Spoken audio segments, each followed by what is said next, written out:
Heroes, le jeu de questions-réponses bibliques, atteint 1 million de téléchargements.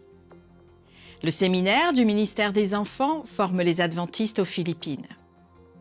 Les dirigeants de la santé et les administrateurs des hôpitaux de la région interaméricaine s'engagent à travailler ensemble en mission.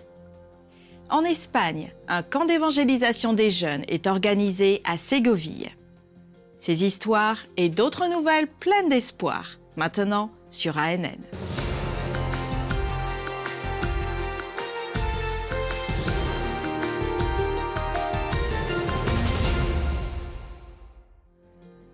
Nous commençons ce nouvel épisode d'ANN avec une excellente nouvelle. Le jeu biblique Heroes a atteint 1 million de téléchargements. Divertissement, interaction et connaissance approfondie de la Bible. Ce sont quelques-unes des attractions du principal jeu biblique de l'Église adventiste du 7e jour qui a récemment atteint 1 million de téléchargements. Héros, le jeu biblique de questions-réponses est actuellement joué dans plus de 200 pays et est disponible en 14 langues. Sam Neve, l'un des créateurs du jeu, directeur associé de la communication au siège mondial adventiste et concepteur de jeux pour héros, célèbre cette étape importante. Qui aurait imaginé qu'un jeu adventiste aurait 1 million de téléchargements? Bien sûr, c'est un jeu de l'Église adventiste distribué gratuitement dans le monde pour ceux qui sont à la recherche de jeux bibliques. C'est un cadeau de l'Église. Ces questions comportent un verset biblique qui indique là où se trouve la réponse. N'importe quel chrétien peut l'utiliser, même une personne juive de l'Ancien Testament qui veut connaître les questions et les réponses. Personne n'imaginait que ce que l'Église a créé puisse atteindre et bénir autant de personnes avec une connaissance biblique. Sam parle des objectifs et des projections pour ce jeu. Quel est le véritable objectif du jeu? C'est de connecter les gens à la parole de Dieu, qu'ils connaissent Jésus-Christ et que leur vie soit transformée. Nous célébrons 1 million de téléchargements, mais ce n'est que le début. Je peux déjà imaginer 10 millions et 1 million de téléspectateurs mensuels.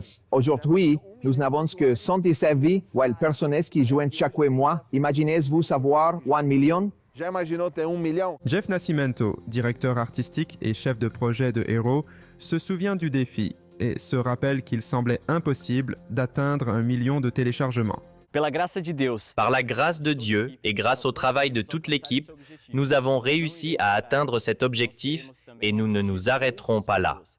Nous voulons également toucher d'autres personnes et pour cela, nous allons développer l'application dans de nouvelles langues, apporter de nouveaux modes de jeu, de nouvelles animations interactives des héros et d'autres fonctionnalités que vous devez suivre pour ne pas les rater. Hero remporte le score de 5 étoiles sur Google Play à l'échelle mondiale et a impacté des millions de vies à travers le monde.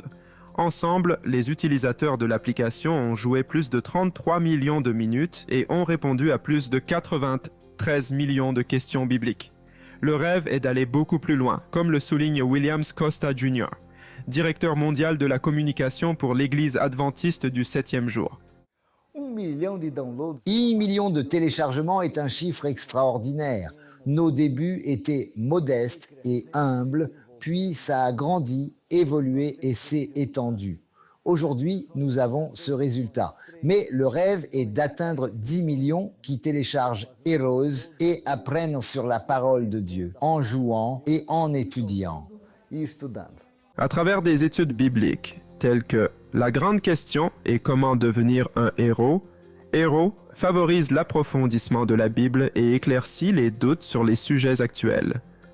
Plus de 30 000 leçons d'études de la Bible ont été organisées à ce jour. Sam Neve invite les héros de la vie réelle intéressés à sauver les autres et à les amener à Christ à travers le jeu. Si vous connaissez quelqu'un qui aime jouer ou qui a un téléphone portable, c'est gratuit. Que ce soit sur Apple Store, si vous avez un produit Apple, ou sur Play Store, si vous avez un Android. Voilà, j'espère que vous continuerez à aimer le jeu et à le faire connaître autour de vous. L'évangélisation sur les trottoirs est un programme adventiste du 7e jour en partenariat avec le Centre d'avant-poste international, OCI, une organisation de soutien dirigée par des laïcs adventistes qui coordonnent environ 280 ministères dans le monde entier. Le projet mobilise les adventistes laïcs pour la mission avec l'idée simple de monter des tentes sur les trottoirs des grandes villes pour inviter les passants à des études bibliques. À Kinshasa, en République démocratique du Congo, les membres laïcs ont reçu une formation sur la manière de s'impliquer dans l'évangélisation de rue. Ils utilisent une invitation publique pour proposer l'étude de la Bible. L'initiative « L'évangélisation sur les trottoirs » fait déjà une différence tangible dans la diffusion de l'Évangile en traversant certaines grandes villes d'Afrique et peut potentiellement s'étendre à d'autres villes et régions du monde. L'Église adventiste aux Philippines a organisé une formation pour les responsables du ministère des enfants. Le séminaire s'est déroulé à Cebu City et avait pour thème « Combler le fossé ». Chaque enfant compte. Cet événement de 3 jours visait à promouvoir un environnement propice au développement et à former les responsables pour assurer un meilleur avenir aux enfants grâce à des soins, la guérison, l'inspiration, l'amour et la discipline. Plus de 150 délégués des différentes régions des Philippines ont exprimé leur gratitude pour les connaissances acquises et la formation obtenue. Le programme s'est conclu par une cérémonie durant laquelle des bougies ont été allumées, symbolisant l'engagement à former chaque membre d'Église et à rendre la prochaine génération autonome en tant que fidèles disciples de Jésus en éclairant leur chemin. L'université Pacific Union a été reconnue dans la liste des meilleures universités dans le rapport 2023-2024 du US News and World Report. Elle se classe parmi les meilleures institutions de la région de l'Ouest aux États-Unis.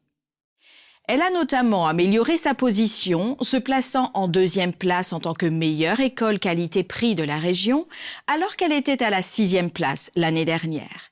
Elle prône en 1re place en Californie. Être la meilleure école qualité-prix signifie un équilibre entre d'excellents programmes académiques et leur aspect abordable grâce à des frais de scolarité bas et un soutien financier.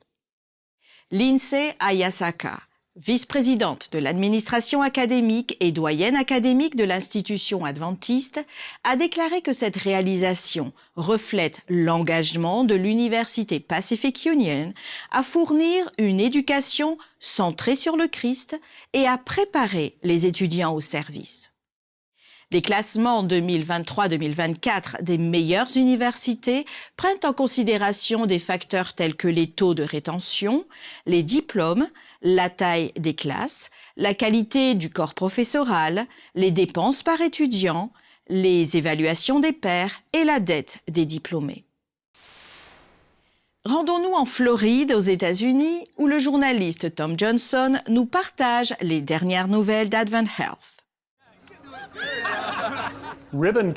Cérémonie d'inauguration du tout nouveau centre de bien-être Heart of West Lakes, Advent Health, sur ce projet dans les communautés de West Lakes. Le centre de pointe est conçu pour lutter contre les disparités de santé enracinées dans les quartiers historiquement noirs près du Camping World Stadium. Les soins sont disponibles quel que soit le régime d'assurance. Il propose également des ressources financières et commerciales, des cours de santé et de bien-être et des options alimentaires saines. Il est prévu d'ouvrir au public au printemps. Il est important pour Advent Health de s'associer à des organisations comme Lift Orlando, car elles impactent le bien-être et la santé de notre communauté. Nous voulons étendre au-delà de nos murs ce que nous faisons en interne. Les responsables des ministères de la Santé et des institutions de soins de santé adventistes du 7e jour de toute la région interaméricaine ont promis lors du symposium Ensemble en mission de travailler pour soutenir et renforcer le message de santé sur tout le territoire. Le symposium sur la santé s'est tenu à Miami, en Floride, aux États-Unis, où plus de 70 personnes se sont réunies et des centaines d'autres ont participé en ligne. Cet événement a souligné le besoin urgent d'atteindre les personnes avec des soins spirituels, holistiques et préventifs continus en tant qu'élément vital de la vie des institutions de santé, de l'Église et de la communauté. Frank Genos, directeur des ministères de la Santé de l'Église adventiste du 7e jour dans la région interaméricaine, a déclaré « Nous aspirons à l'intégration entre notre foi adventiste, notre philosophie et la manière dont nous dispensons nos services de santé. » INN in Depth est un programme qui offre une exploration approfondie et analytique des sujets d'actualité d'aujourd'hui grâce à des discussions avec des professionnels au sein de l'Église adventiste. Cette semaine, Stephen Apolla, directeur associé des publications au siège mondial adventiste, s'étend sur le rôle des livres dans la diffusion de l'Évangile. Alors, les coûts du ministère. Il faut pouvoir soutenir le ministère. Et une grande partie du ministère des publications est autosuffisante. La méthode de Paul, fabricant de tentes, était « Je prends soin de moi-même pendant que je sers ». C'est ce que nous encourageons, surtout pour les évangélistes littéraires, c'est qu'ils soient des ouvriers de l'Église autosuffisants. Ils vendent des livres, s'autosuffisent tout en étant des missionnaires. Cela a du sens de faire cela. Vous avez besoin d'argent et de l'entreprise pour faire avancer le ministère. De nombreux endroits dans le monde sont maintenant adventistes grâce aux évangélistes littéraires, que certains appellent colporteurs. Ils ont pris l'initiative de voyager dans différents pays, dans des contrées lointaines. Cela se passe à la fin des années 1800, au début des années 1900. En particulier, il n'y a pas de présence adventiste dans ce pays, sur cette île, sur ce continent. Ils achètent des livres aux États-Unis ou en Europe, puis ils voyagent et les vendent pour survivre, et ils apportent ainsi la vérité telle qu'ils la voient, la vérité présente dans ces contrées lointaines.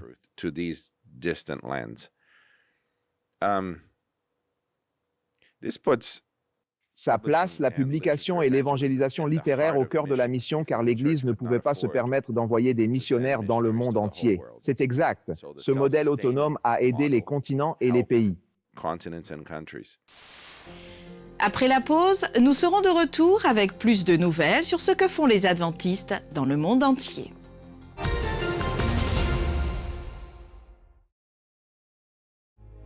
Be cheerful no matter what. Pray all the time. Thank God no matter what happens. This is the way God wants you who belong to Christ Jesus to live.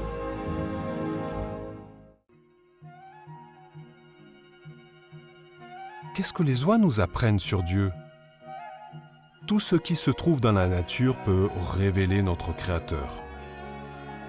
Voici 4 façons dont les oies nous présentent la nature de Dieu. Les oies restent avec leurs petits pour subvenir à leurs besoins jusqu'à ce qu'ils puissent le faire eux-mêmes, tout comme Dieu subvient à nos besoins. Les oies protègent leurs petits du danger, tout comme Dieu promet d'ordonner à ses anges de vous protéger. Les oies s'unissent pour la vie, à moins que l'une d'entre elles meure, tout comme Dieu ne nous quittera ni ne nous abandonnera jamais. Si les oies sont en danger, elles se réfugient dans l'eau, tout comme les chrétiens vont dans les eaux du baptême pour échapper à la mort certaine du péché et sortir dans une vie nouvelle en Christ qui offre gratuitement l'eau de la vie. Lors de vos prochaines sorties dans la nature, cherchez dans la création de Dieu ce qui montre qu'il se soucie de chacun de nous.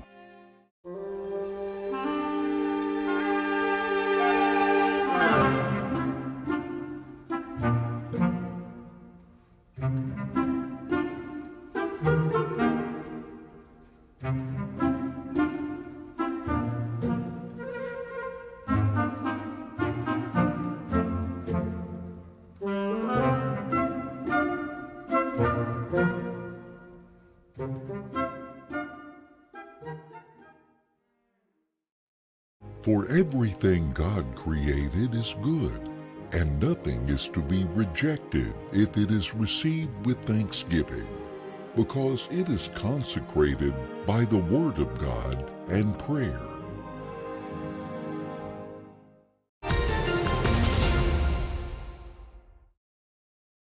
Le projet Mission Caleb continue d'amplifier son impact en utilisant les vacances scolaires pour faire le bien, en apportant une aide humanitaire et l'espoir du salut en Christ aux communautés. Aujourd'hui, le programme des jeunes adventistes influence Baía das Pipas sur la côte sud angolaise.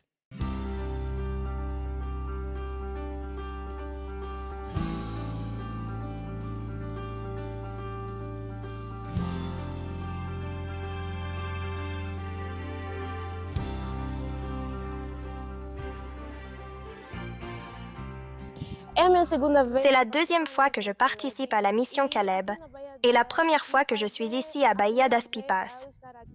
Visiter les gens, donner des études est très gratifiant. Parfois, vous pleurez. Vous êtes ému parce que vous faites partie de la vie de cette personne. Dieu merci, c'est une mission très enrichissante grâce à Dieu.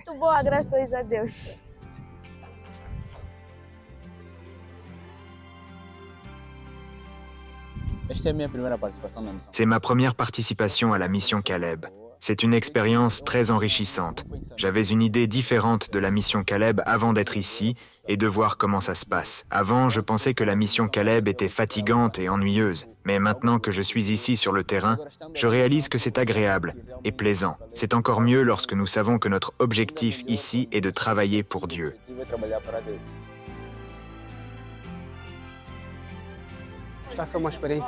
C'est une expérience formidable, incroyable, surtout en tant que coordinateur. C'est un travail difficile, qui demande du sacrifice et nécessite une grande communion avec Dieu. Je remercie tous les coordinateurs de prière et tous les autres qui ont beaucoup aidé. C'est aussi une bénédiction de travailler avec les Caleb obéissants qui font ce que les coordinateurs demandent. Les conférences ont été très intéressantes. C'était merveilleux. Le nombre de visites était très significatif et par la grâce de Dieu, nous voulons croire et nous voulons, de plus, nous faire baptiser pour le royaume de Dieu.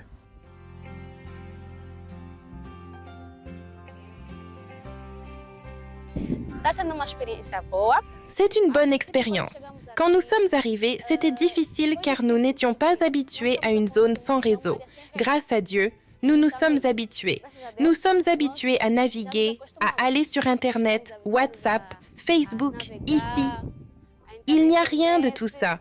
Cette expérience est très bonne pour nous car elle nous permet de rester en communion avec le Christ. J'apprends sur la communauté, l'amour du prochain et tout le reste.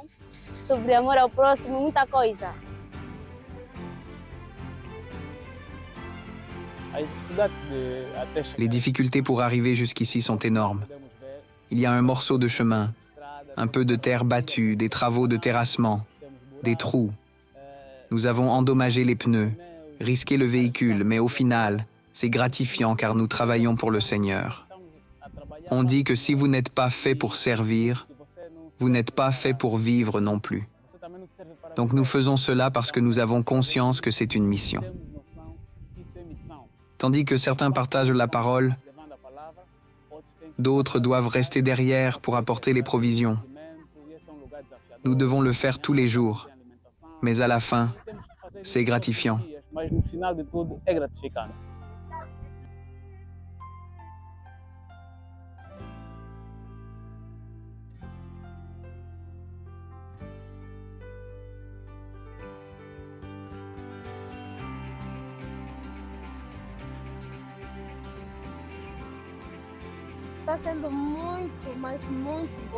C'est vraiment, vraiment bien. Cette expérience de frapper aux portes et de parler aux gens est très agréable. C'est merveilleux car ils nous accueillent avec beaucoup de sympathie et d'enthousiasme. Je peux même dire qu'elle est bénie successivement. Oui, très bénie.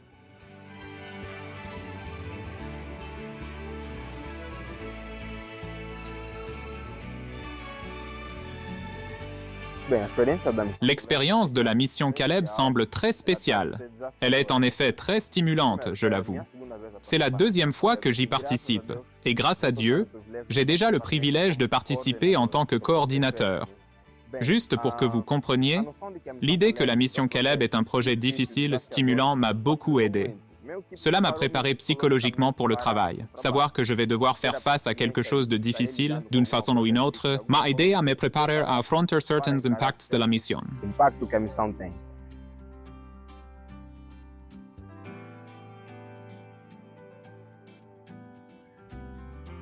Nous sommes au 15e jour. La mission Caleb se termine. Nous avons eu 2 points de mission dans ce district, qui sont la Bahia das Pipas et l'autre, là où je me trouve, le 5 avril. Grâce à Dieu, nous voyons des résultats et nous en aurons encore jusqu'à samedi. À Bahia, nous avons déjà 5 candidats au baptême. Ici, il y a déjà plus de 10 hommes qui se sont décidés, tant pour le baptême que pour l'observation du sabbat. Gloire à Dieu. Grâce à lui, nous laissons un groupe ici le 5 avril. Que Dieu soit loué pour cela. Même les Caleb sont en train de terminer leur travail et dimanche ils prendront leurs valises et rentreront chez eux. C'est la mission qui avance. C'est notre marque qui reste. C'est le nom de Jésus qui est glorifié. C'est la marque de la mission. C'est la marque de Jésus qui est laissée à Bahia le 5 avril.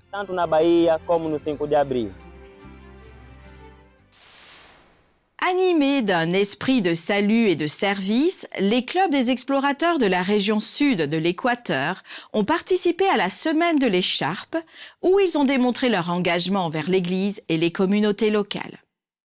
L'événement a célébré les 73 ans du Club des explorateurs, un mouvement mondial d'enfants et de jeunes adventistes. À cette occasion, les explorateurs ont participé à plusieurs projets de service, notamment le nettoyage des parcs, la réparation des églises, la fourniture d'articles essentiels et de dons alimentaires aux personnes dans le besoin, ainsi que l'aide aux personnes handicapées.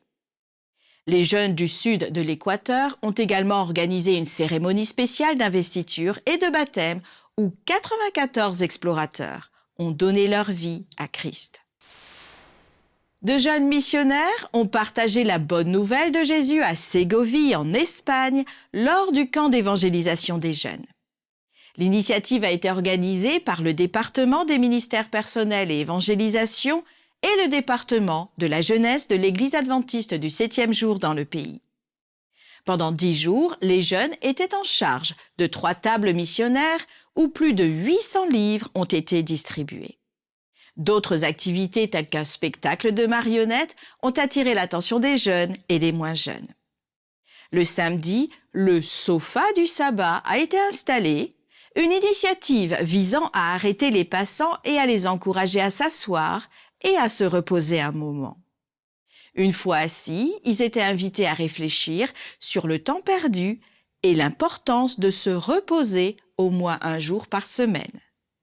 La semaine de l'Évangile a été plantée en Ségovie. Maintenant, les adventistes de la région attendent de voir la croissance et les fruits qui en découleront en temps voulu. L'Église adventiste du 7e jour au Ghana, un pays d'Afrique de l'Ouest, a connu des débuts modestes dans un petit village de pêcheurs. Aujourd'hui, la dénomination a grandi et est très respectée dans tout le pays. Grâce au soutien des missionnaires de la Mission mondiale, de nombreuses personnes non atteintes dans les grandes villes du Ghana connaîtront la bonne nouvelle de l'Évangile de Christ. On pourrait penser que l'œuvre adventiste du 7e jour au Ghana a commencé dans une grande ville. Au contraire, un petit village de pêcheurs sur la côte sud a été le lieu d'un début improbable. Je vous souhaite la bienvenue à Apom, qui est considéré comme le berceau de l'adventisme au Ghana. Selon l'histoire, un certain Dolphin a ramassé un tract sur la côte en 1888. Dolphin était le nom d'un commerçant local qui vivait à Apam. À l'époque, aucun adventiste ne vivait dans la région. Un jour, alors qu'il était en train de pêcher, il vit flotter une brochure. Et cet homme, pour satisfaire sa curiosité, a pris cette petite brochure. Et en la lisant, il a découvert la vérité biblique sur le sabbat. En 1891, 33 croyants avaient accepté de respecter le sabbat à Apam. L'Église a continué à grandir et s'est rapidement développée dans tout le Ghana. Aujourd'hui, une statue représentant la main de Dolphin tenant la célèbre brochure commémore l'origine de l'Église adventiste au Ghana. Ce qui est important, le début de l'Évangile nous a permis de commencer par un tract sur la côte d'Apa. Et maintenant, nous avons des églises dans tout le Ghana. Au cours des 150 années qui ont suivi la découverte de Dolphin, l'église adventiste s'est développée et est devenue très respectée dans tout le pays. Aujourd'hui, le Ghana compte le plus grand nombre de membres adventistes de la division de l'Afrique occidentale et centrale. Certaines des meilleures écoles et centres médicaux sont des institutions adventistes. Même les plus hauts postes d'aumôniers dans l'armée et la police sont occupés par des pasteurs adventistes. Mais il y a encore des régions difficiles à atteindre.